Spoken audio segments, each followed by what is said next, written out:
anasema palitokea mtu ametumwa kutoka kwa Mungu. Kila unayemuona ametumwa.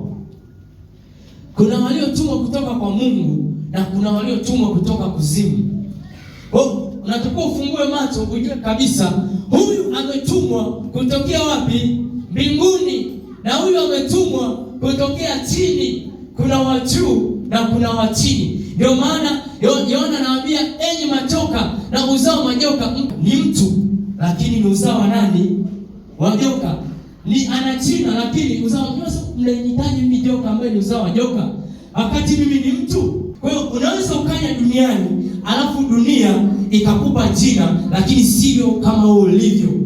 Palitokea mtu ametumwa kutokea kwa Mungu, jina lake anaitwa Yohana. Kwa hiyo ukitumwa unapewa na jina, lakini ana kazi ambayo ametumwa kuifanya. Anasema itengenezeni njia ya Bwana, yanyosheni mapito yake, kila kilima kitashushwa na kila bonde litajazwa. Hiyo ndio kazi yake tu, na baada ya kumaliza kazi yake alirudi. Na wewe umetumwa, unayo kazi ambayo umekuja kuifanya.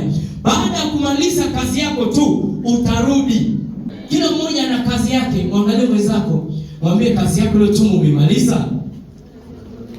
Bado hujamaliza, ndio maana naishi. Ukiona unaishi ujue kazi ambayo umetumwa bado hujafanya nini? Haujamaliza. Unatakiwa sasa upambane, utumie uwezo wako na nguvu zako ili uweze kutimiza lile kusudi ambalo umetumwa kulifanya.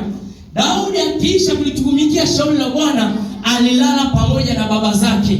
Sasa baada ya kulitumikia shauri la Bwana ndio unarudi kule ulikotoka. Lakini kama bado hujalitumikia shauri la Bwana hauwezi kurudi, na hakuna kukurudisha kama hujatimiza lile shauri ulilotumwa kwa jina la Yesu.